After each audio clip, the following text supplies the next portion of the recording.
Swayam Prabha. Digital India. Educated India.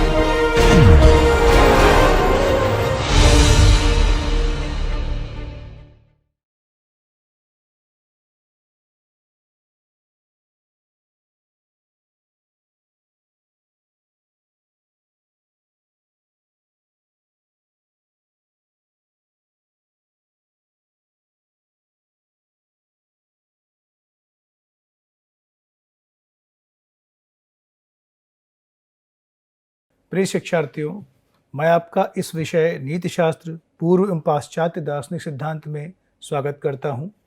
आज के व्याख्यान क्रम में हम भारतीय नीतिशास्त्र के मूलभूत प्रत्ययों का दार्शनिक विश्लेषण करेंगे और इस क्रम में हम यह समझने का प्रयत्न करेंगे कि कैसे ये भारतीय जो मूल प्रत्यय हैं नीतिशास्त्र के, वो कैसे एक सामाजिक व्यवस्था का निर्माण करते हैं और कैसे मनुष्य के जो नैतिक लक्ष्य, नैतिक शुभ हैं, उनके लिए एक निर्देशन भी प्रस्तुत करते हैं। मेरा नाम डॉक्टर निर्भय कुमार मिश्रा है। मैं institute of business and management eight JLA university Mathura में एसोसिएट प्रोफेसर के पद पर कार्यरत हूँ। आज के इस व्याख्यान क्रम में हम भारतीय नीतिशास्त्र के मूलभूत प्रत्ययों की चर्चा करेंगे। इस क्रम में हम इन नैतिक प्रत्ययों का दार्शनिक विश्लेषण करेंगे और इसी क्रम में हम इन प्रत्ययों का नैतिक, सामाजिक, धार्मिक महत्व भी समझने का प्रयास करेंगे। वहीं हम वर्ण व्यवस्था का विश्लेषण करेंगे और ये देखने का प्रयत्न करेंगे कि किस प्रकार प्राचीन काल से जो वर्ण व्यवस्था है उसने हमारे समाज को प्रभावित किया है और विभिन्न समाज के वर्गों को एक तरह से नैतिक सर्वांगीण विकास का जो माध्यम है वह उपलब्ध कराया है। हम इसका अंतर जाति व्यवस्था से भी करेंगे। इसके आगे हम आश्रम व्यवस्था का भी विश्लेषण करेंगे कि किस प्रकार आश्रम व्यवस्था मानव की विभिन्न अवस्थाओं में उसको कुछ नैतिक मूल्यों के आधार पर कुछ जगह जीवन में ठहर कर कुछ निश्चित कार्य करने की प्रेरणा देता है। और उसके बाद हम पुरुषार्थ एवं त्रिवर्ग का विश्लेषण करें। पुरुषार्थ सिद्धांत के विश्लेषण को समझते समय हम इस बात का ध्यान रखेंगे कि कैसे यह भारतीय समाज को या हिंदू धर्म सभ्यता में किस प्रकार यह नैतिक चार सर्वश्रेष्ठ मूल्यों का निर्देशन करता है और कैसे इसके द्वारा मनुष्य अपनी मानसिक, शारीरिक, आध्यात्मिक, भौतिक एवं धार्मिक इच्छाओं का धर्मानुसार आचरण करते हुए नैतिक श्रेष्ठता को प्राप्त करता है। इसके बाद हम कर्म के सिद्धांत का भी विवरण प्रस्तुत करेंगे और ये देखने का प्रयास करेंगे कि कैसे कर्म का सिद्धांत जो है वो भाग्यवाद एवं संकल्प स्वातंत्रवाद के साथ संगत है या नहीं है, इसकी दार्शनिक पर चर्चा करेंगे। वहीं हम पुनर्जन्म सिद्धांत का भी विश्लेषण करेंगे और इसी व्याख्यान के क्रम में अंततः हम संस्कारों की अवधारणा का विश्लेषण करेंगे और उनके महत्व का भी विवेचन प्रस्तुत करेंगे। इससे पहले कि हम भारतीय नैतिक प्रत्ययों का विश्लेषण करें, एक पृष्ठभूमि के रूप में हमें यह समझना होगा कि ये जो भारतीय नीति शास्त्र है उसका जो विकास है वो हिंदू धर्म सभ्यता में मूलतः हुआ है। यहाँ पे हमें हिंदू धर्म सभ्यता को किसी धर्म विशेष या जाति विशेष के संदर्भ में ना समझकर एक वृहत सामाजिक एवं सभ्यता की श्रृंखला में समझना चाहिए, जिसका विकास वेदकालीन ऋग्वैदिक काल, उससे प्राचीन वेदों में, उपनिषदों में, श्रीमद् भगवद गीता में, पुराणों में, अन्य साहित्यिक स्रोतों में हमें प्राप्त होता है। तो ये जो व्यवस्था है, जो ये नैतिक सामाजिक व्यवस्था जो हिंदू धर्म सभ्यता में बढ़ी, पोषित हुई, यह धर्म से और जाति से आगे निकलकर कहीं न कहीं मानव सभ्यता के उन उपमानों को दिखाती है या उन विकास सोपानों को दिखाती है जहाँ पर बहुत सारे नैतिक दार्शनिक विचारों की परिचर्चा हुई है, बहुत सारे नैतिक दार्शनिक सिद्धांतों ने जन्म लिया है और उन्हीं कुछ सिद्धांतों की चर्चा आज इस व्याख्यान में हम प्रस्तुत करेंगे। तो सर्वप्रथम हम ये समझ लेते हैं कि जो भारतीय नैतिक प्रत्यय हैं उनकी आधारशिला में वो कौन से महत्वपूर्ण प्रत्यय हैं जिनका मनुष्य के नैतिक कर्तव्य में, नैतिक शुभ अशुभ में या नैतिक उन्नति के लिए सामाजिक उन्नति के लिए, उसकी आध्यात्मिक, शैक्षिक, सामाजिक, राजनीतिक, आर्थिक सभी प्रकार की उन्नतियों में उनका योगदान रहता है। तो सर्वप्रथम देखते हैं कि यहाँ हम कर्म एवं पुनर्जन्म का सिद्धांत जो है ये काफ़ी महत्वपूर्ण है, क्योंकि इससे जुड़ा जो सिद्धांत है वो है नियतिवाद एवं स्वतंत्रता का। तो जैसा कि कर्म का सिद्धांत एवं पुनर्जन्म का सिद्धांत, ये दोनों ही दर्शनों में, पूर्व पाश्चात्य दर्शनों में पाया जाता है, और दोनों ही दर्शनों में कहीं न कहीं इसका नैतिक जीवन से और नैतिक कर्तव्यों से बहुत गहरा संबंध है। यहाँ पर यह बात बड़ी महत्वपूर्ण होती है कि जब हम नैतिक कर्म की बात करते हैं तो हम ये देखते हैं कि नैतिक कर्म का संबंध जो है वो मानव की स्वतंत्रता से होता है। बिना मानव स्वतंत्र के हम नैतिक जीवन की कल्पना नहीं कर सकते। जैसा कि महान जर्मन दार्शनिक इमैनुअल कांट ने भी कहा है कि बिना ऑटोनॉमी के हम मोरल एक्शंस या मोरालिटी का सिद्धांत की सिद्धि नहीं कर सकते। तो नियतिवाद का तात्पर्य होता है कि मनुष्य के सभी कर्म जो है पहले से निर्धारित है। जैसे कि श्रीमद् भगवद गीता में भगवान श्री कृष्ण कहते हैं एक ही कृष्णमस्तु, मतलब तुम सारे कर्मों को मेरे चरणों में समर्पित कर दो। तो यह कुछ नियतिवाद परक नैतिकता हमें दिखती है। धर्म के अनुसार आचरण तो ज़रूर करो, वैसा कहते हैं, लेकिन वो कहते हैं सारे कर्मों को निष्काम भाव से मेरे चरणों में समर्पित करो। लेकिन वहीं हम स्वतंत्रता का भी महत्व देखते हैं नैतिकता में, क्योंकि बिना स्वतंत्रता के नैतिकता नहीं हो सकती, और बिना स्वतंत्रता के हम नैतिक उत्तरदायित्व की भावना को भी नहीं समझ सकते। तो इस विश्लेषण के बाद हम एक महत्वपूर्ण सिद्धांत जो है वो ऋण का सिद्धांत भी है, उसको भी समझने की कोशिश करेंगे, कैसे ये सिद्धांत कर्तव्य एवं नैतिक उत्तरदायित्व के विचारों का पोषण करता है। और उसके बाद हम पुरुषार्थ की अवधारणा का भी विश्लेषण करेंगे। पुरुषार्थ की अवधारणा का तात्पर्य होता है जो मनुष्य के लिए श्रेयस्कर है, या उसके जीवन का जो प्रयोजन है, या जो उसे धर्मानुसार उसके परम शुभ की प्राप्ति की ओर ले जाए, या मोक्ष या मुक्ति की तरफ ले जाए, उसको ही पुरुषार्थ कहते हैं। इसका भी विश्लेषण हम करेंगे। अंततः इस व्याख्यान में हम धर्म एवं संस्कार का एक विशेष वर्णन प्रस्तुत करेंगे, कैसे संस्कार मनुष्य के लौकिक जीवन में, रोज़मर्रा के जीवन में इनका एक महत्व, नैतिक महत्व है, सामाजिक महत्व है, और कैसे इस तरह से धर्म एवं संस्कार की जो परिभाषाएं हैं, परिपाटियां हैं, ये कैसे मनुष्य के सही, गलत एवं नैतिक जीवन की आधारशिलाएं रखती हैं, और कैसे ये उसका निर्देशन एवं दिग्दर्शन करती हैं। अब हम सर्वप्रथम जो एक बहुत ही महत्वपूर्ण नैतिक प्रत्यय है भारतीय नीतिशास्त्र के संदर्भ में, जिसे हम वर्ण व्यवस्था कहते हैं, उसका विश्लेषण एवं मूल्यांकन करेंगे। तो वर्ण शब्द, जैसा कि हम जानते हैं, इसकी जो उत्पत्ति है वह व्री धातु से हुई है, जिसका अर्थ होता है वर्ण अथवा चुनाव करना। ऋग्वेद में वर्ण शब्द का प्रयोग रंग के लिए किया गया है, यानी गौर वर्ण का प्रयोग आर्यों के लिए किया जाता था, एवं कृष्ण वर्ग का प्रयोग जो है दास एवं दस्युओं के लिए किया जाता था। वर्ण का शब्द मुख्यतः ब्राह्मण, क्षत्रिय, वैश्य एवं शूद्र आदि सामाजिक वर्गों के लिए भी प्रयोग किया जाता था। पाश्चात्य दर्शन में भी हम, जैसे कि वर्ण व्यवस्था में 4 वर्गों में विभाजित कर दिया गया है, ब्राह्मण, क्षत्रिय, वैश्य, शूद्र, और इनके विभाजन का आधार जो है वो उनके गुण, कर्म एवं श्रम विभाजन भी रहा है। वैसे ही व्यवस्था हम पाश्चात्य दर्शन में देखते हैं। विशेषकर हम प्लेटो के दर्शन में देखते हैं कि कैसे प्लेटो जो है वो समाज को 4 वर्गों में बांटते हैं, और इसमें 4 वर्गों में जो है वो शासक वर्ग है, या जिसे सैनिक वर्ग भी कहते हैं, शासक वर्ग है, और एक शासक वर्ग है, सैनिक, शिक्षक, व्यापारी एवं मजदूर। ये प्लेटो ने जो है एक समाज का विभाजन किया है श्रम के आधार पर, जिसमें सर्वोच्च स्तर पर उन्होंने जो है शिक्षक या शासक वर्ग रखा है, फिर सैनिक वर्ग है, फिर व्यापारी वर्ग है, फिर मजदूर वर्ग है। तो हमें ये जो विभाजन की व्यवस्था है जाति के आधार पर, गुण कर्म के आधार पर, जो गुण कर्म के आधार पर या श्रम के आधार पर जो जाति विभाजन की व्यवस्था है या समाज में जो व्यवस्था है, वो हमें पूर्व एवं पाश्चात्य दोनों ही दर्शनों में दिखाई पड़ती है। तो प्लेटो के दर्शन में हमें समाज में एक श्रम विभाजन व्यवस्था दिखती है, जो श्रम विभाजन व्यवस्था पर आधारित थी।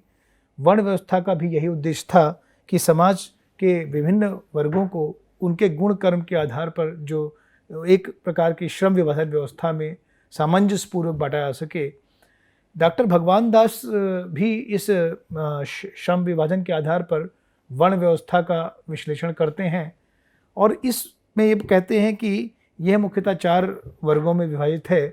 एक तो विद्योपजीवक वर्ग है, यानी जिसको हम कहते हैं शिक्षक वर्ग, जो मुख्यतः ब्राह्मणों का कार्य था, जिसमें इनका कार्य था कि विद्या देना और विद्या से अपनी जीविका का अर्जन करना, भिक्षा मांगना और भिक्षा से अपनी जीविका का अर्जन करना। इनका कार्य था कि समाज को शिक्षित करना, समाज को धर्म के आचरण की शिक्षा देना, संस्कारों का ज्ञान देना, कर्म का ज्ञान देना, कर्मकांडों का ज्ञान देना, यज्ञ आदि का ज्ञान देना, इससे उनका नैतिक, धार्मिक, सामाजिक, भौतिक सभी प्रकार का विकास सुरक्षित हो सके और वो सभी संस्कारों को सही से कर सके। उसके बाद जो सैनिक शासन वर्ग है, उसका कार्य था मुख्यतः क्षत्रिय का था। तो इस वर्ग का कार्य था कि वो अपने साहस और शक्ति और बल के आधार पर पूरे समाज की रक्षा करे, उनकी संपत्ति की रक्षा करे, उनके खेतों की रक्षा करे और उनको सुरक्षित माहौल प्रदान करे। वहीं व्यापारी उद्यमी वर्ग का कार्य, जो कि वैश्य वर्ण के लिए माना जाता था, कार्य था कि वो पशुपालन करे, कृषि करे एवं अन्य कार्य करे जिससे कि धन का अर्जन हो और अनाज का अर्जन किया जा सके। अंततः हम देखते हैं श्रमिक वर्ग थे। श्रमिक वर्ग में वो मुख्यतः शूद्र एवं अन्य मजदूर वर्ग थे जिनके पास कोई और गुण कर्म नहीं था, जो किसी प्रकार के और कर्म नहीं कर सकते।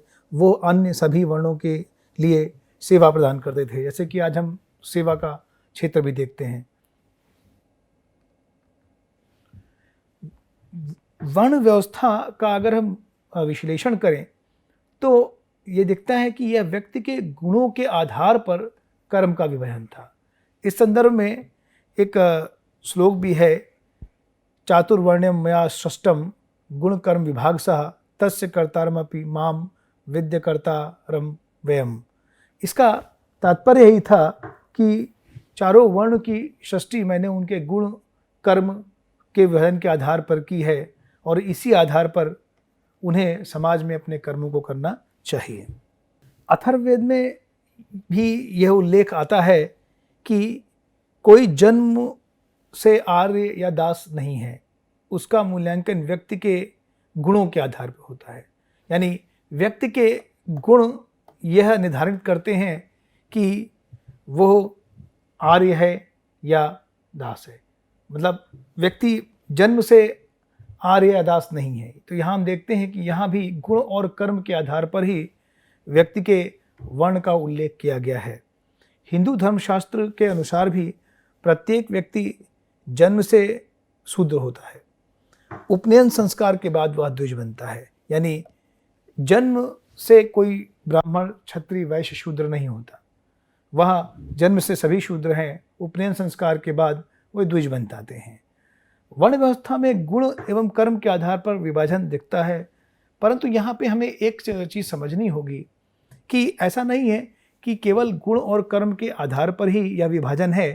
वस्तुतः जब हम प्राचीन व्यवस्था का अध्ययन करते हैं, वर्ण व्यवस्था का, तो हम देखते हैं कि मुख्यतः जो मुख्य जाति वर्ग थे, जैसे ब्राह्मण, क्षत्रिय, शूद्र, वैश्य, इनके अपने निश्चित कुछ कर्म थे, निश्चित उनके पेशे थे और निश्चित तरीके से समाज में अपने कार्य को करते थे। तो उन पे ऐसा नहीं था कि वंशानुक्रम का प्रभाव नहीं था। जैसे कुम्हार अगर घड़े का निर्माण करता था तो उसके पुत्र और पुत्रियां भी आगे इसी कार्य में अपनी योग्यता को हासिल करती थी या उस प्रकार के जो उनके अंदर जो स्किल्स थे, टैलेंट को सीख लेते थे।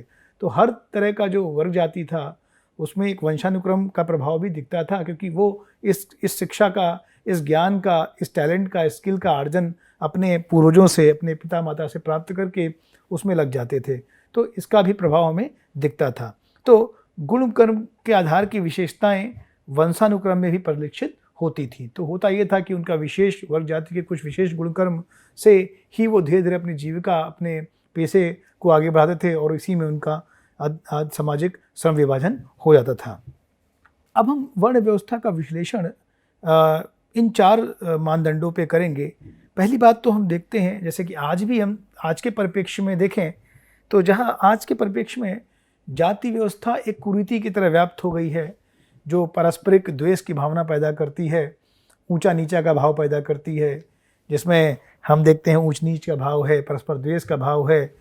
और ये जो नैतिक दुर्भाव है यह उचित नहीं है, क्योंकि वर्ण व्यवस्था जो है वो एक उच्चतर व्यवस्था है। वर्ण व्यवस्था को हमें भारतीय नैतिक सभ्यता के संदर्भ में ज़्यादा समझना चाहिए, क्योंकि वर्ण व्यवस्था इसलिए बनाई गई जिससे कि उसका सामाजिक विकास सुनिश्चित किया जा सके। सामाजिक विकास तभी सुनिश्चित होता है जब समाज के सभी वर्ग, सभी जातियां सामंजस्यपूर्ण जीवन जीती हैं, जब उनमें दुराभाव नहीं होता है, एक दूसरे के प्रति द्वेष नहीं होता है और वो एक दूसरों के कार्य से सहमति दिखाते हैं। श्रम विभाजन में एक सहमति होती है और हर वर्ग का, जाति का व्यक्ति अपने आप में एक सामाजिक संतुष्टि के भाव से होता है कि जो कर रहा है उसका अपना मूल्य है और उसका एक समाज में एक योगदान है। तो वर्ण व्यवस्था में हम देखते हैं कि जिस तरह से वर्ण व्यवस्था ने जिस तरह से ब्राह्मण, क्षत्रिय, शूद्र, वैश्य के आधार पर जो वर्ण व्यवस्था गुण और कर्म के आधार पर विकसित हुई थी, क्योंकि उसने मनुष्य के कर्मों और गुणों का महत्व दिया। इस तरह से समाज के हर व्यक्ति के गुण और कर्म का अपना महत्व था और इसीलिए यह व्यवस्था सामाजिक विकास के लिए ज़्यादा समीचीन प्रतीत होती है। आज के संदर्भ में भी अगर हम देखें, अगर इस वर्ण व्यवस्था का पालन हो और सभी व्यक्तियों के गुणों एवं कर्मों को महत्व दिया जाए, ना कि ये नहीं कि वो उनका जन्म से क्या महत्व है, जन्म से कोई ब्राह्मण है या वैश्य है, क्षत्रिय है, यह बात यह तय नहीं करती है कि समाज में उस व्यक्ति का क्या योगदान है, बल्कि यह बात तय करती है कि उस व्यक्ति का समाज के विकास में क्या योगदान है और विकास के लिए उसके गुण और कर्म के आधार पर जो श्रम करता है, जो वो पेशेवर कार्य करता है, जिस तरह से वो समाज के व्यक्तियों को सहयोग करता है, वो ज़्यादा महत्वपूर्ण विषय बन जाता है। और इस प्रकार हम देखते हैं कि वर्ण व्यवस्था ने सामाजिक विकास के लिए एक बहुत ही उपयोगी आधारशिला रखने का प्रयत्न किया। यहाँ हम न्याय और दंड की व्यवस्था को एक बार देखें तो इसी वर्ण व्यवस्था में न्याय और दंड की व्यवस्था का आधार दिखता है। तो जो उच्च वर्ण के लोग थे उनके लिए दंड ज़्यादा ही तय किया गया था। जैसा कि हम एक उल्लेख देखते हैं कि अगर चोरी करने का दंड दिया जाएगा तो यह शूद्र के लिए उसका 8 गुना है और वैश्य के लिए 16 गुना, क्षत्रिय के लिए 32 गुना बताया गया है, वहीं ब्राह्मण के लिए 64 गुना या 100 गुना बताया गया है। तो ये देख सकते हैं कि यहाँ पर यह भी ध्यान रखा गया है कि जो निम्न वर्ण के लोग हैं उनको कम से कम जो है दंड की व्यवस्था दी जाए और जो उच्च लोग हैं जिनके हाथ में सामाजिक उत्तरदायित्व तो ज़्यादा है उनके लिए न्याय को बहुत ही सख्त और दंड व्यवस्था को भी बहुत सख्त बनाया गया था। तो इस तरह से हम समझ सकते हैं इस बड़ी व्यवस्था ने एक अच्छी न्याय और दंड व्यवस्था का भी प्रबंध किया था।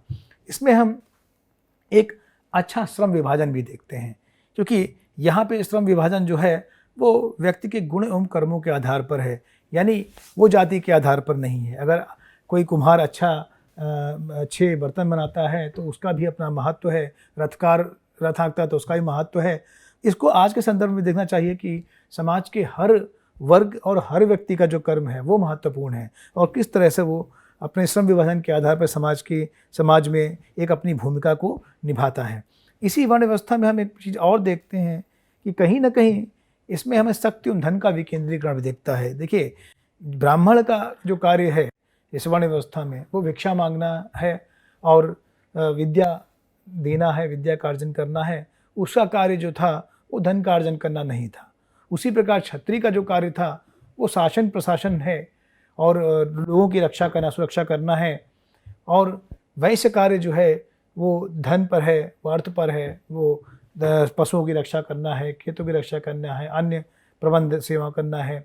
तो इस तरह से कहीं ना कहीं वर्ण व्यवस्था ने सभी वर्गों के लिए जो मूल्य तय किए, जो श्रम विभाजन किया, उसमें हमें न केवल शक्तियों का वितरण दिखता है बल्कि धन का भी केंद्रण दिखता है। अगर हम ये बात आज के संदर्भ में करें तो आज हम समाज में देखते हैं कि मनुष्य किस तरह से वो धन को भी प्राप्त करना चाहता है, वो शक्ति का भी अर्जन करना चाहता है, वो ज्ञान का भी अर्जन करना चाहता है और उसे सबके अपने अंदर अहंकार और सम्मान भी चाहिए सबसे। तो इस तरह देखते हैं कि वर्ण व्यवस्था में ऐसा नहीं था। वर्ण व्यवस्था में हर एक वर्ण का अपना एक निश्चित मूल्य था, उसके लिए एक उद्देश्य तय किया गया था, उसके आधार पर उस शक्ति और धन का विकेंद्रीकरण सुनिश्चित किया था। आज के समाज में इस तरह की अवधारणा का होना बहुत ज़रूरी है, जिससे शक्ति एवं धन का विकेंद्रीकरण हो सके, श्रम का उचित विधान हो सके, न्याय और दंड की सही व्यवस्था निश्चित की जा सके और सामाजिक विकास को नैतिक उत्थान की तरफ ले जाया सके। अब हम इसी क्रम में वर्ण और जाति में जो अंतर होता है इसको भी समझने का प्रयास करेंगे, क्योंकि बहुत लोग वर्ण और जाति को एक तरह समझते हैं। तो जाति का निर्धारण जो है वो जन्म से होता है, यानी जाति मुख्यतः जन्म आधारित थी। वैसे भी हम जब ऋग्वैदिक काल में जाते हैं तो पूर्व ऋग्वैदिक काल में हम देखते हैं कि वर्ण व्यवस्था में जाति व्यवस्था का उतना प्रभाव नहीं है जितना कि उत्तर वैदिक काल में यह प्रभाव हमें ज़्यादा दिखता है। तो जाति का निर्धारण जन्म से वही है, बल्कि वर्ण का व्यक्ति के स्वभाव से होता है। तो इस क्रम में जाति जो है वो जन्म मूलक है और वर्ण जो है वो कर्म मूलक होता है। यानी जाति मुख्यतः जाति के आधार पर कि किस कुल और जाति में आपने जन्म लिया है उसके आधार पर आपका समाज में जो स्थिति थी वो बनती थी, लेकिन वर्ण का ज़रूरी नहीं था कि आपका जाति के आधार पर हो। क्योंकि बहुत बार हमने देखा है कि बहुत से ऐसे ब्राह्मण हुए जिन्होंने क्षत्रियों का काम किया, जैसे परशुराम जो थे वो ब्राह्मण थे लेकिन अपने स्वभाव से क्षत्रिय थे। बहुत सारे क्षत्रिय ऐसे थे जो जन्म से क्षत्रिय थे लेकिन स्वभाव से वो ब्राह्मण रहे। तो इस तरह से हम देखते हैं कि वर्ण और जाति में बहुत अंतर है। श्री पांडुरंग वामन काणे का विचार है कि जो वर्ण का विचार है वो नैतिक एवं बौद्धिक गुणों पर बल देता है। ये बहुत महत्वपूर्ण बात है कि जो वर्ण व्यवस्था में वर्ण का विचार है वो मनुष्य के नैतिक और बौद्धिक गुणों के आधार पर था, ना कि उसके जन्म के आधार पर था। वहीं हमें दिखता है कि जाति व्यवस्था बहुत कठोर है और वर्ण व्यवस्था लचीली है। जैसे मैंने कहा कि वर्ण व्यवस्था में हम बहुत सारे उदाहरण देखते हैं जहाँ पर एक वर्ण के व्यक्ति ने दूसरे वर्ण के स्त्री से विवाह भी किया और उसके पेशे को भी अपनाया। यानी बहुत सारे क्षत्रियों ने जो है वो शिक्षा प्राप्त की, वो ब्राह्मण का धर्म का पालन करे, और बहुत सारे ब्राह्मण थे जिन्होंने युद्ध भी लड़े। तो इस तरह से हम देखते हैं कि जो वर्ण व्यवस्था थी वो इस समाज में काफ़ी लचीली थी। वहीं जाति और वर्णों की संख्या में अंतर है। वर्ण मुख्यतः हमें 4 दिखते हैं लेकिन जातियों की संख्या हज़ारों में है, लाखों में है। तो जातियाँ अपने समय देश काल प्रति के अनुसार से उत्पन्न होती रहती हैं, लेकिन वर्ण व्यवस्था एक निश्चित रूप से हमें समाज में दिखती है जिसका एक घटनाकाल क्रम और ऐतिहासिक क्रम रहा है। यही हम देखेंगे कि जातियों में कुछ स्पष्ट विशेषताएं होती हैं। जैसे जाति के अपने कुछ जातिगत नियम होते हैं जिनका पालन करना उन सभी जाति के व्यक्तियों के लिए बहुत ज़रूरी होता है। और पुनः हम देखते हैं कि जातियों में जो विवाह की व्यवस्था होती है वो भी बहुत ही सख्त होती है। यानी एक जाति के लोग अपनी जाति के अंतर्गत ही विवाह कर सकते हैं। वो अंतर जातीय बाह्य जाति विवाह को उसमें गलत माना जाता है, अनैतिक माना जाता है और इस कार्य के लिए वो जाति से बाहर भी कर दिया जाता है। पुनः हम जाति संबंधी जो उनके जीवन शैली के नियम हैं वो भी बहुत सख्त होते हैं। हर जाति के अपने जीवन परिपाटी के अलग अलग नियम होते हैं, खान पान के, वेशभूषा के, चाल चलन के, समाज के सभी नियमों में जातियों के अपने विशिष्ट, स्पष्ट और सख्त नियम होते हैं। और पुनः जातियों का उदय जो है भी हम किसी उनके कुल देवता या कुल देवी के रूप में देखते हैं। हर जाति अपने की उत्पत्ति में एक देवता या देवी का विचार लेकर के आती है। तो जातियों का जो विकास है भारत के संदर्भ में वो अपने एक स्पष्ट इतिहास क्रम में, काल क्रम में विकसित हुआ है, जिसमें हम क्लिष्टता और देखते हैं, बहुत सख्ती देखते हैं और विशिष्ट नैतिक, सामाजिक, धार्मिक नियमों को भी उसमें देखते हैं हम। तो इस तरह से जाति और वर्ण में बहुत बड़ा अंतर है। वर्ण एक बृहत धारणा है जो मनुष्य के नैतिक, सामाजिक, धार्मिक उत्थान के लिए सर्वोचित प्रतीत होती है, सामाजिक विकास के लिए सर्वोचित प्रतीत होती है। अब इसी क्रम में हम आश्रम व्यवस्था का विश्लेषण करेंगे, जो कि बहुत ही महत्वपूर्ण नैतिक अवधारणा है भारतीय नैतिक व्यवस्था के संदर्भ में। तो आश्रम का तात्पर्य क्या है? आश्रम, तो इसमें हम देखते हैं कि इसका है कि कहीं व्यक्ति आकर ठहरता है या श्रम करता है, ये दोनों ही विचार हम कह सकते हैं। तो आश्रम का मतलब मनुष्य के में 4 आश्रमों का उल्लेख किया गया है नैतिक विचारधारा में। ब्रह्मचर्य, गृहस्थ, वानप्रस्थ, संन्यास। आश्रम की अवधारणा को अगर हम वर्तमान नैतिक संदर्भ में भी देखें तो यह बहुत समीचीन प्रतीत होती है, क्योंकि मनुष्य का जो विकास है वो उसकी विभिन्न अवस्थाओं में होता है। पहले उसके अंदर बाल्या युवावस्था आती है, फिर वो बड़ा होता है, युवावस्था में आता है, फिर प्रौढ़ावस्था में होता है, फिर वो वृद्धावस्था में आता है। इन सभी अवस्थाओं में गुजरते हुए उसके अंदर बहुत सारे मनोवैज्ञानिक परिवर्तन होते हैं, उसकी इच्छाओं में, उसके संकल्पों में, उसके नैतिक कर्तव्यों में, उसके सामाजिक मूल्यों में काफ़ी अंतर आ जाते हैं। तो इस तरह से इसीलिए हमारे भारतीय नीतिकारों ने, रचनाकारों ने आश्रम व्यवस्था का निर्माण किया। इस आश्रम व्यवस्था का जो तात्पर्य था वो मनुष्य को हर एक निश्चित अवस्था के संदर्भ में एक ठहराव देना, जिसमें रह कर के वो निश्चित कर्तव्यों का पालन करते हुए आगे बढ़े। तो यहाँ पर आश्रम व्यवस्थाकारों ने मनुष्य की जो आदर्श आयु मानी वो 100 वर्ष मान करके इन सभी आश्रमों को 25-25 वर्ष के अंतराल में विभाजित कर दिया। मतलब कि जो ब्रह्मचर्य आश्रम है वो प्रथम 25 वर्ष है मानव के, जिसमें उसको सर्वप्रथम अपने लिए ज्ञान का विकास करना है। उसके लिए जो मूल्य है वो धर्म है, यानी वो धर्म के आचरण को सीखे, वेदों का अध्ययन करे, नीतियों का अध्ययन करे, नियमों का अध्ययन करे, यज्ञ और अन्य जो कर्म कांड है उनके ज्ञान का करे, और ब्रह्म के अनुसार जीवन को व्यतीत करे, ब्रह्मचर्य का पालन करे और अपने शरीर मन को शुद्ध करे और अपने लिए श्रेष्ठ नीति मूल्यों का भी अर्जन करे और उनके बारे में ज्ञान प्राप्त करे, जिससे कि जो उसकी जो प्रथम 25 वर्ष हैं उसमें वो अपने आप को एक बेहतर व्यक्ति के रूप में उसका निर्माण कर सके। उसके लिए नैतिक ज्ञान प्रखर हो, सामाजिक ज्ञान, धार्मिक ज्ञान, सभी प्रकार के ज्ञान उसके स्पष्ट हो, ताकि वो एक अच्छा सामाजिक जीवन भी आगे जी पाए। यहाँ पे सबसे महत्वपूर्ण जो था वो धर्म का ज्ञान था, जिससे मनुष्य को सही और गलत का भी अध्ययन हो कि उसे सही जीवन और सही गलत जीवन क्या है, सही नैतिक लक्ष्य क्या है, सही नैतिक उद्देश्य क्या है। इसके बाद मनुष्य की जो दूसरी अवस्था थी, जिसको हम 25 से 50 वर्ष के अंतराल में रख सकते हैं, तो यहाँ पर मनुष्य जो है समावर्तन संस्कार के बाद जब वो गृह वापस आता था, शिक्षित होकर के वापस आता था, तब वो गृहस्थ आश्रम में प्रवेश करता था। और इस गृहस्थ आश्रम में प्रवेश करने के लिए जो मूल्य निर्धारित किए थे वो हम जानते हैं, वो अर्थ और काम थे। तो यहाँ पर गौतम ऋषि ने कहा है कि उनके धर्मसूत्र में यह कहा है कि जो गृहस्थ आश्रम है वो सब आश्रमों का मूल है। त्रिवर्ग में भी हम देखते हैं कि जो गृहस्थ आश्रम है उसकी अपनी स्पष्ट विशेषता है, क्योंकि गृहस्थ आश्रम में व्यक्ति अपने सामाजिक जीवन को आगे बढ़ा था। वो अपने जो उसके सामाजिक कर्तव्य थे, विवाह के बाद अपने पिता के रूप में, माता के रूप में, है ना, ये जो सारे कर्तव्यों था उनका निर्वहन करता, समाज का एक इकाई बन के, अंग बन कर के वो समाज के अन्य कर्तव्यों को, उनके ऋणों को भी उतारता था। तो गृहस्थ आश्रम में वो अपने इच्छाओं की पूर्ति करता था, अपने भौतिक साधनों को जुटाता था और अपने से जुड़े अन्य लोगों के कर्तव्यों को पूरा करता था। तो इस प्रकार से इसमें गृहस्थ आश्रम का भी बड़ा महत्व था, क्योंकि इस काल में जो मनोवैज्ञानिक इच्छाएं थी मनुष्य की, वो सामाजिक, भौतिक और नैतिक ज़्यादा होती थी और उस पर कार्य करना उसके लिए श्रेयस्कर था।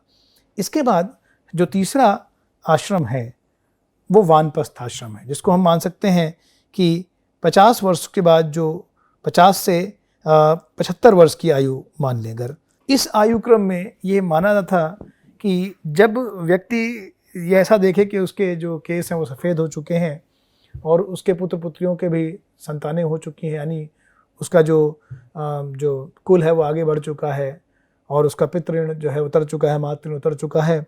अब उसको यह तय करना होता था कि वो अपनी सारी सामाजिक उत्तरदायित्वों को, अपने कर्तव्यों का निर्वहन लगभग कर चुका है और वो इनको अब अपने पुत्र पुत्रियों को समर्पित करके और ग्रह का त्याग करे और अपने को जो है वो जंगल में या वन में जाए और वहाँ पे अपने लिए एक संतुलित जीवन दिनचर्या का निर्माण करे, जहाँ योग साधना, धर्म साधना, ईश्वर साधना में विलीन होकर के खुद के जीवन को और नैतिक श्रेयस्कर लक्ष्यों की तरफ वो ले जाए और उनका आगे निर्वहन करे। और इसके बाद अगर हम संन्यास आश्रम को लें तो इसको हम कह सकते हैं 75 वर्ष से अंतिम आयु प्राप्त करने तक मनुष्य को ये जो चौथा आश्रम था, ये संन्यास आश्रम था। इसमें ऐसा माना जाता था कि मनुष्य संन्यास आश्रम में तब प्रवेश करता था जब उसके अंदर सभी प्रकार की तृष्णाओं का, इच्छाओं का अंत हो जाए। यानी उसके अंदर जो पुत्र के प्रति जो इच्छाएं हैं, परिवार के प्रति जो इच्छाएं हैं, धन के प्रति जो इच्छाएं हैं, या समाज कुल के प्रति इच्छाएं हैं, यानी सभी प्रकार की तृष्णाओं और इच्छाओं का अंत करके ही जो व्यक्ति है वो संन्यास आश्रम में प्रवेश करता था। यहाँ पर वो यौगिक और ईश्वरीय साधना में विलीन होकर के जो व्यक्ति का परम सुख था या परम लक्ष्य था, जिसको हम मोक्ष भी कहते हैं, मोक्ष की प्राप्ति के लिए उसे अब अग्रसर होना था। तो अब उसे धर्म, अर्थ, काम से जुड़ी जितने भी कर्तव्य निर्वहन थे उनको, उनकी तृष्णाओं का अंत करना होता था। और इस प्रकार से व्यक्ति अपने अंतिम पड़ाव पर अपने को ईश्वर धर्म में विलीन करते हुए मोक्ष प्राप्ति के लिए अग्रसर होता था। इस तरह से हम जब नैतिक मूल्यांकन करते हैं इस आश्रम व्यवस्था का, खासकर आज के नैतिक संदर्भ में देखें, जहाँ पर मनुष्य बहुधा भौतिक साधनों में लिप्त दिखता है, बहुत प्रकार की जो सामाजिक कुरीतियाँ हैं, बुराइयाँ हैं, या जो मनुष्य में जो है वो धन को लेकर के, शक्ति को लेकर के, सफलता को लेकर के, या अन्य लक्ष्यों के लेकर के जो उसके अंदर जो कौतूहल है, जो उसको प्राप्त करने के उसके अंदर जो व्यग्रता है, उसका नियोजन, एक मनोवैज्ञानिक, सामाजिक, धार्मिक, आर्थिक नियोजन की बात करें तो जिस तरह से ये आश्रम व्यवस्था 4 भागों में मनुष्य के सामाजिक, धार्मिक, सामाजिक, आर्थिक एवं आध्यात्मिक लक्ष्यों को विभाजित करती है, वो बहुत ही बेहतर ढंग से समाज और व्यक्ति दोनों का ही जो है वो निर्देशन करती है। और ऐसी व्यवस्था को समझना आज के संदर्भ में ज़्यादा ज़रूरी है, जहाँ व्यक्ति में तनाव, तृष्णा और उसके अंदर जो आपसी रोष है वो ज़्यादा व्याप्त हो रहा है। तो इस संदर्भ में आश्रम व्यवस्था का अध्ययन होना चाहिए और समकालीन नैतिक संदर्भों में इसका किसी न किसी प्रकार से प्रयोग किया जाना चाहिए। अब हम आगे पुरुषार्थ के सिद्धांत का विश्लेषण करेंगे। तो पुरुषार्थ का मतलब क्या होता है? पुरुषार्थ का मतलब ये था कि जो मानव के लिए श्रेयस्कर है, या जो मानव के लिए जो परम लक्ष्य हैं, उनका संबंध पुरुषार्थ से किया था। पुरुषार्थ, पुरुष का अर्थ मनुष्य भी हो सकता है, और आत्मा के संदर्भ में अगर मोक्ष के संदर्भ में लें तो इसका अंतिम लक्ष्य जो है वो मोक्ष की प्राप्ति से था। तो जैसा कि हम देखते हैं कि हिंदू नीतिशास्त्र का एक मौलिक सिद्धांत है पुरुषार्थ सिद्धांत, और प्रत्येक व्यक्ति को 4 प्रकार के पुरुषार्थों को प्राप्त करना होता है। ये है धर्म, अर्थ, काम और मोक्ष। वैशेषिक दर्शन के अनुसार धर्म वह है जिससे इस लोक में उन्नति हो एवं परलोक में मुक्ति प्राप्त हो। धर्म 3 धातु से बना है, ऐसा कि जानते हैं, इसका अर्थ होता है धारण करना। और इसका एक नैतिक संदर्भ में देखें तो धर्म का अर्थ है सही कार्य की परिभाषा करना, सही या गलत में अंतर करना, धर्म और धर्म में अंतर करना।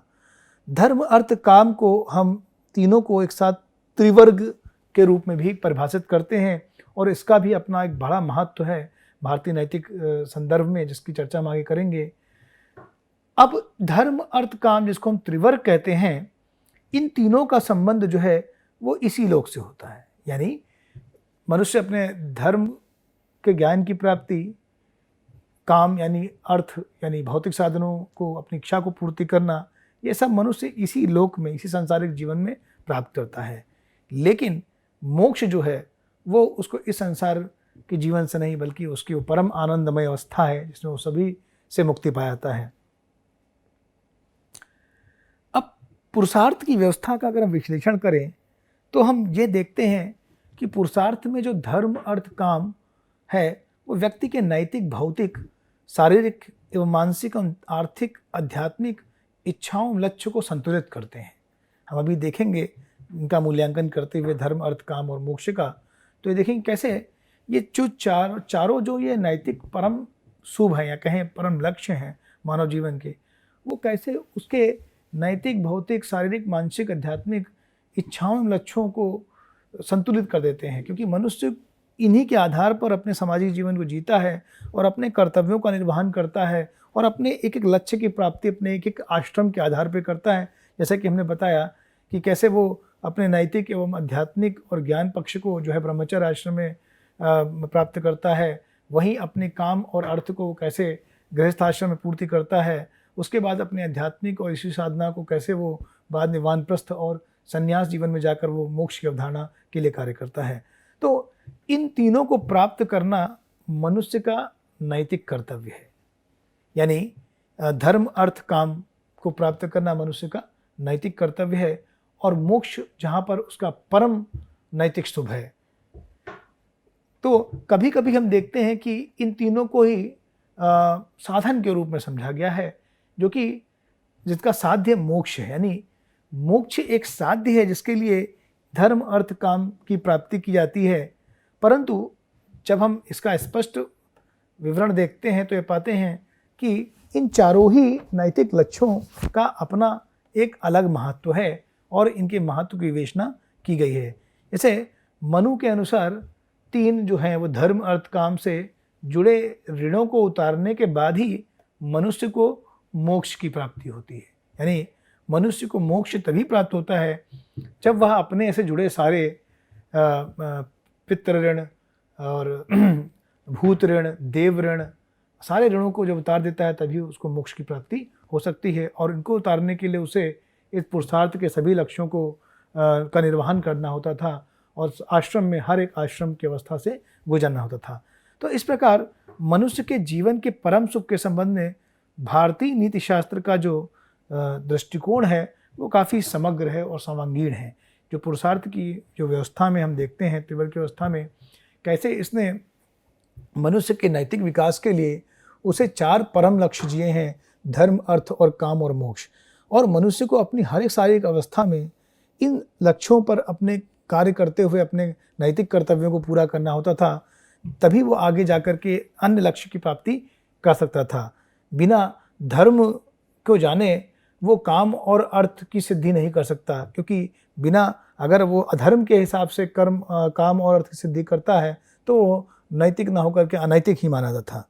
तो इस तरह से जो पुरुषार्थ की व्यवस्था है वो कहीं ना कहीं एक बहुत समग्र नैतिक व्यवस्था प्रस्तुत करती है। अब हम धर्म की अवधारणा को समझने का प्रयास करेंगे कि कैसे भारतीय नीति दर्शन में या नैतिक प्रत्ययों में धर्म का क्या महत्व है। जैसा कि हमने कहा, धर्म ध्री धातु से उत्पन्न हुआ है। इसका कारण होता है धारण करना, यानी धारण करने योग्य। जो भी चीज़ धर्मानुसार है वही धारण किया सकती है। धर्म का एक जो अर्थ हम दे सकते हैं उसका मतलब है राइट कंडक्ट, सही आचरण। ये भी धर्म का एक अर्थ है। तो हम यहाँ देखते हैं कि भारतीय संस्कृति के मूल में अगर कोई अवधारणा है जो उसकी स्पिरिट है तो वह है धर्म की अवधारणा। यहाँ धर्म को हम किसी विशेष जाति के धर्म को ना समझें या किसी संप्रदाय के धर्म को ना समझें, बल्कि धर्म को सही आचरण के संदर्भ में समझने का प्रयास करें। पंचतंत्र के अनुसार ये धर्म जो है, धर्म एक ऐसी विशिष्ट अभिवृत्ति है। देखिए, अगर हम जैसे कि पाश्चात्य दार्शनिकों ने भी जो विवरण दिया है, जैसे इमैनुअल कांट कहते हैं कि जो मनुष्य है, जो रेशनल बीइंग है, जो मनुष्य का विचार है वो पशुओं और चीज़ों से अलग है, क्योंकि जो मनुष्य है वो अपने लिए अपने जीवन में नैतिक चयन भी कर सकता है और नैतिक कार्य भी कर सकता है, और वो अपने जीवन में नैतिक चयन और नैतिक कार्य को स्वतंत्रतापूर्वक कर सकता है, क्योंकि उसके पास बुद्धि और विवेक है, यानी सही और गलत का विचार है। तो उसके अंदर राइट कंडक्ट करने की भी एक क्षमता है। तो इसलिए जो मनुष्य है वो पशु और अन्य चीज़ों से अलग है। इसी प्रकार की अवधारणा पंचतंत्र में दिखती है, जहाँ कहा गया है कि जो धर्म का आचरण है वो मनुष्य को पशुओं से अलग करता है। क्योंकि अन्य अगर प्रवृत्तियों को देखें, जैसे खाना पीना है, निद्रा है, खान पान, निद्रा, मैथुन और संतति उत्पत्ति करना, ये सब सारी जो प्रवृत्तियां हैं वो हमें पशुओं में दिखती हैं। लेकिन अगर मनुष्य और पशु में कोई एक बहुत मौलिक अंतर है तो यह है कि मनुष्य जो है वो अपना नैतिक जीवन जी सकता है, क्योंकि उसके अंदर बुद्धि विवेक है और उसके अंदर धर्म के अनुसार आचरण करने की जो शक्ति है, जो उसे राइट कंडक्ट से मिलती है, जो उसको बुद्धि से मिलती है, इसी का विवरण हमें पंचतंत्र में मिलता है। वैशेषिक दर्शन के अनुसार धर्म क्या है? धर्म वो है जिससे संसार में मनुष्य को सुख समृद्धि की प्राप्ति हो और धर्म आचरण करते हुए वो अपने आध्यात्मिक कल्याण की प्राप्ति भी कर सके, यानी मोक्ष की प्राप्ति भी कर सके। तो धर्म का अर्थ एक बड़े अर्थों में ये है कि धर्म वो है, धर्म आचरण वो है जो कहीं ना कहीं हमारे भौतिक एवं आध्यात्मिक लक्षणों का सामंजस्य करता है। पुरुषार्थ व्यवस्था में भी हम अगर देखते हैं तो धर्म का बहुत बड़ा महत्व है, क्योंकि हमारे सारे जो अन्य महान लक्ष्य हैं या नैतिक शुभ हैं, कर्म, काम, अर्थ और मोक्ष, ये बिना धर्म संगत हुए या धर्म के आचरण के बिना किए हुए ये संभव नहीं है। अतः यहाँ पर एक अंतर हमें और करना होगा जो कि धर्म और रिलीजन में है, क्योंकि जो इंग्लिश वर्ड है धर्म के लिए वो है रिलीजन, लेकिन ये दोनों समान नहीं है।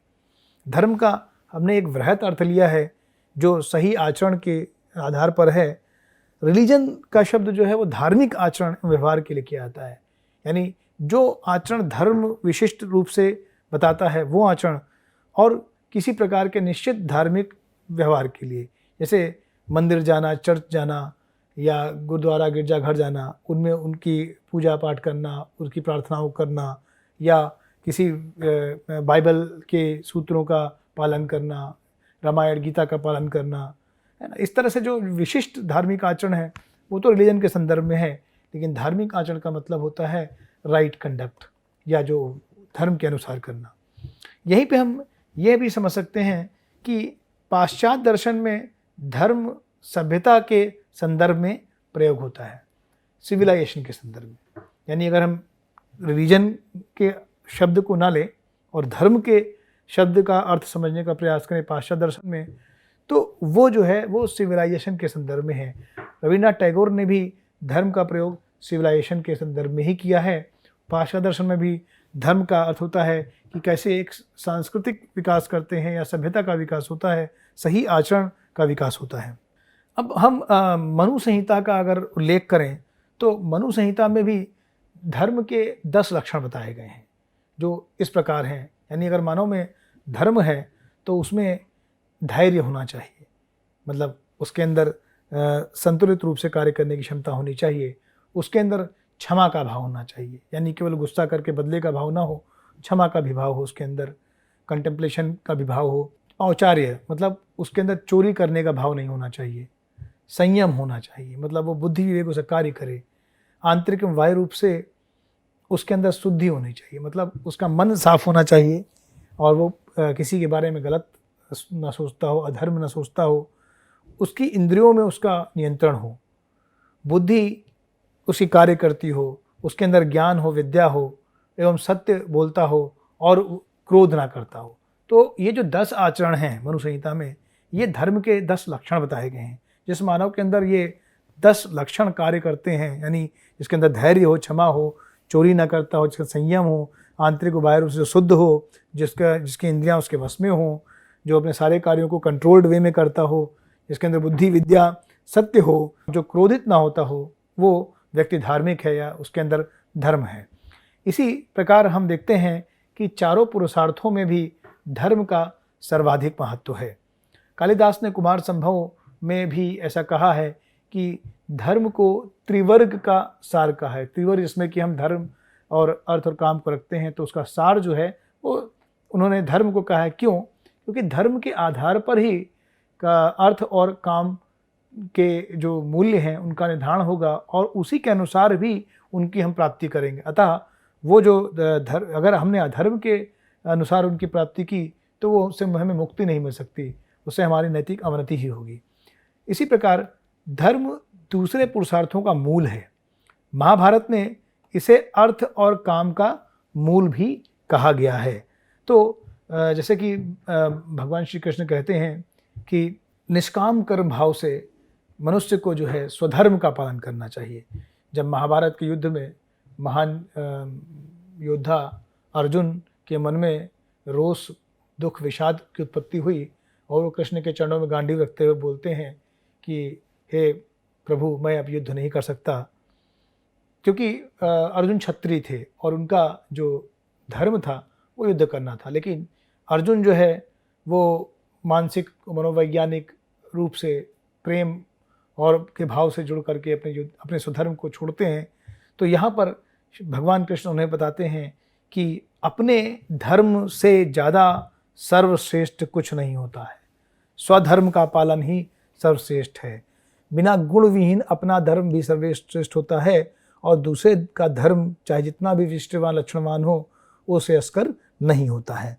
तो इस तरह से हम श्रीमद् भगवद गीता में भी स्वधर्म के पालन की नैतिक प्रेरणा जो भगवान श्री कृष्ण ने अर्जुन को दी है उसका उदाहरण देखते हैं। पुराणों में भी धर्म के महत्व का वर्णन किया गया है और कहा गया है कि धार्मिक पुरुष को किसी कार्य की सिद्धि, जो पुरुष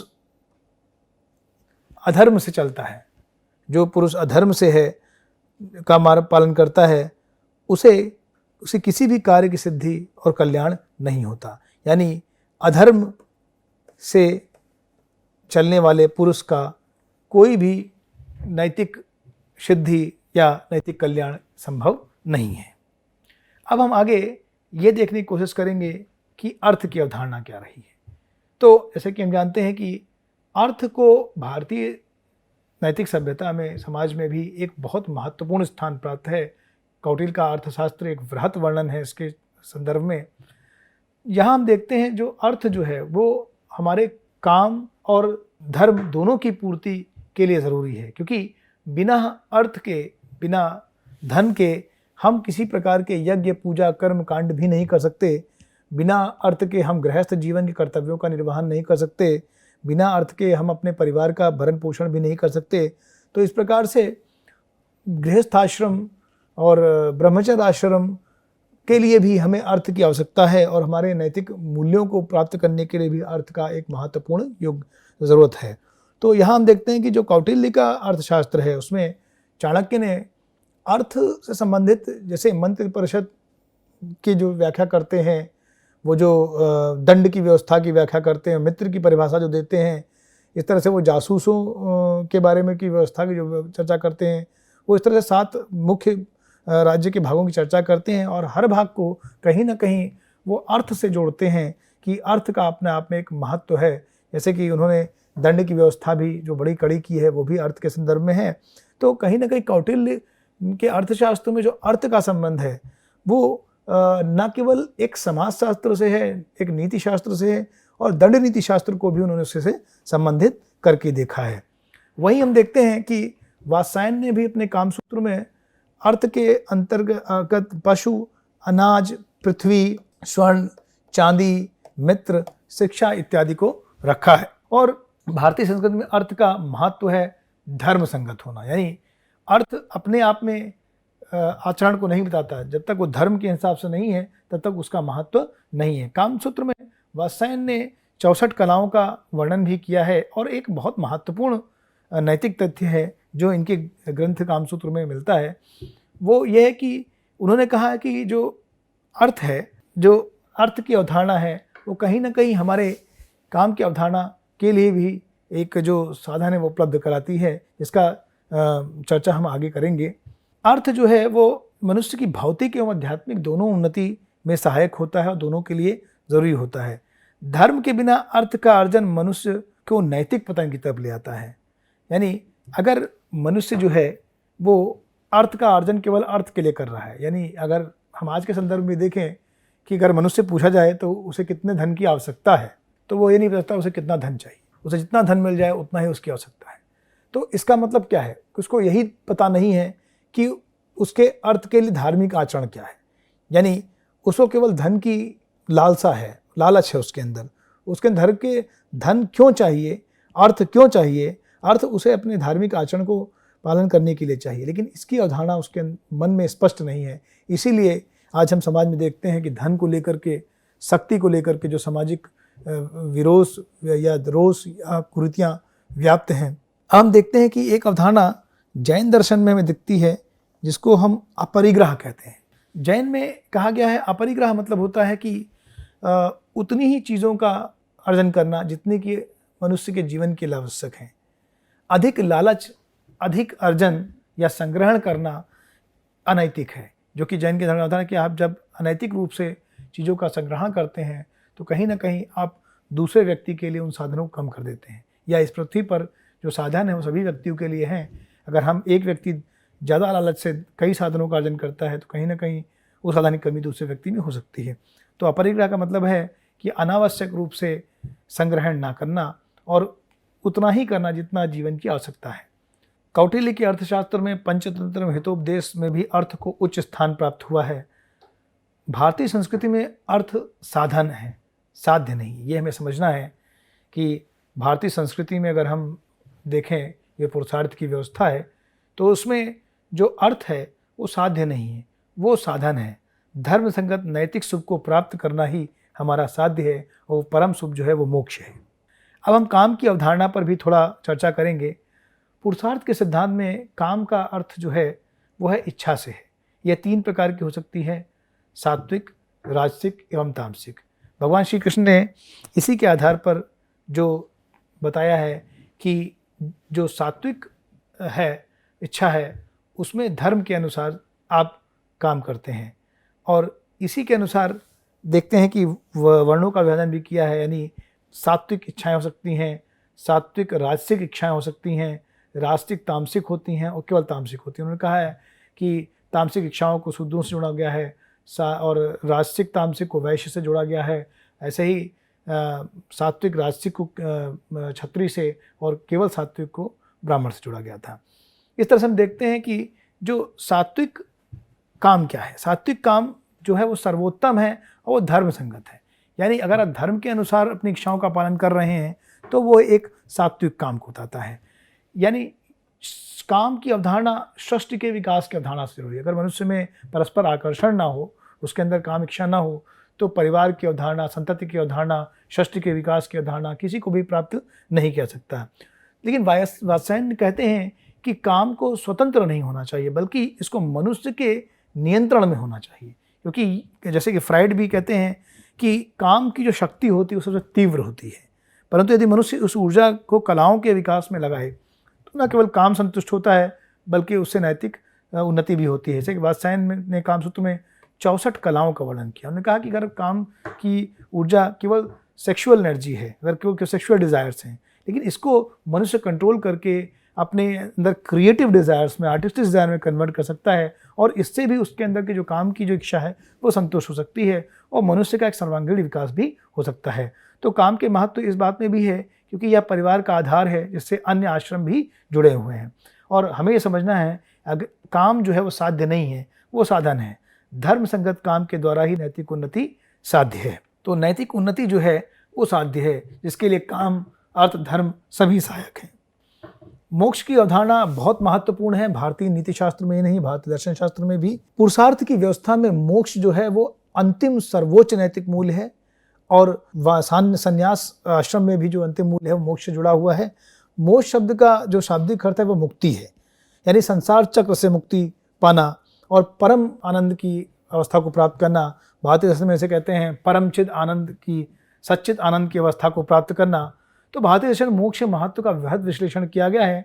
पाश्चात्य दर्शन संस्कृति से अलग भारतीय दर्शन मोक्ष की अवधारणा आध्यात्मिक एवं आनंदमय है। ये केवल एक रेशनल अचीवमेंट नहीं है, ये एक आनंद की है, ब्लिस की अवस्था को प्राप्त करना है, जहाँ सुख दुख सभी प्रकार के भय दोष का अंत हो जाता है और व्यक्ति का ज्ञान इतना स्पष्ट हो जाता है, सभी कर्म नष्ट हो जाते हैं और वो अपने आप को स्वतंत्र आनंदमय प्राप्त है। तो मोक्ष वह अंतिम साध्य है जिनको मनुष्य को प्राप्त करना होता है। तो हम देखते हैं भारतीय स्तर दर्शन में जीवन मुक्ति एवं विदेह मुक्ति की अवधारणा है। मतलब यह वह अवधारणा है जिसमें कहते हैं कि व्यक्ति जो है अपने जीवन में भी मोक्ष की प्राप्ति कर सकता है। अगर उसके अंदर अज्ञान नष्ट हो जाए, वो अधर्म नष्ट हो जाए और ज्ञान के रूप में, धर्म के रूप में वो समाज का विकास करे, स्वयं का विकास करे, तो कहीं ना कहीं वो जीवन मुक्ति की अवधारणा भी देखते हैं। विदेह मुक्ति की अवधारणा का तात्पर्य है जब मनुष्य का शरीर का अंत हो जाता है और वो मुक्ति को प्राप्त करता है तो उसे विदेह मुक्ति कहते हैं। अब हम ये समझ सकते हैं कि कहीं ना कहीं जो त्रिवर्ग का महत्व है, धर्म अर्थ काम मोक्ष का है, तो वो मानव की भौतिक, सांसारिक, आध्यात्मिक, नैतिक उन्नति के लिए बहुत ज़रूरी है। वहीं चतुर्वर्ग में जो मोक्ष की अवधारणा है वो हमारी प्रवृत्ति और निवृत्ति के ऊपर भी एक प्रकाश डालती है। यानी जो सामाजिक सामंजस्य है वो धर्म के आधार पर होना चाहिए। इसमें प्रवृत्ति का भी भाव होता है और निवृत्ति का भी भाव होता है। यानी धर्म कम अर्थ जहाँ प्रवृत्ति के भाव में उसको लगाते हैं कि वो समाज में अपना विकास करे, समाज का विकास करे, धर्म का विकास करे, निवृत्ति का भाव उसे इन सबसे अलग हट करके आध्यात्मिक लक्ष्य को प्राप्त करने की अवधारणा को दिखाता है।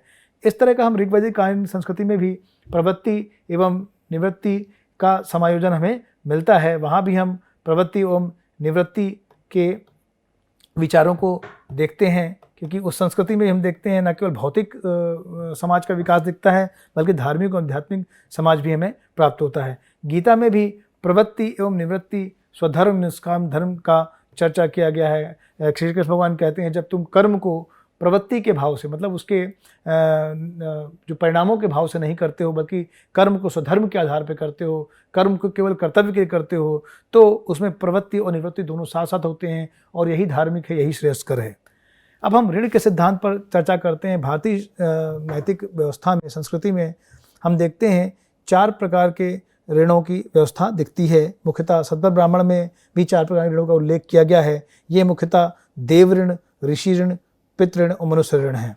यानी देवता के ऋण जो थे, पितृ ऋण तब पूरा था जब मनुष्य अपनी संतान की उत्पत्ति करता था, और ऋषि ऋण वो था जब मनुष्य जो है किसी का विद्यार्जन कराता था, तब ये ऋण उठाते। तो इस तरह से 4 ऋणों की व्यवस्था हमें अपने सभ्यता में दिखती है।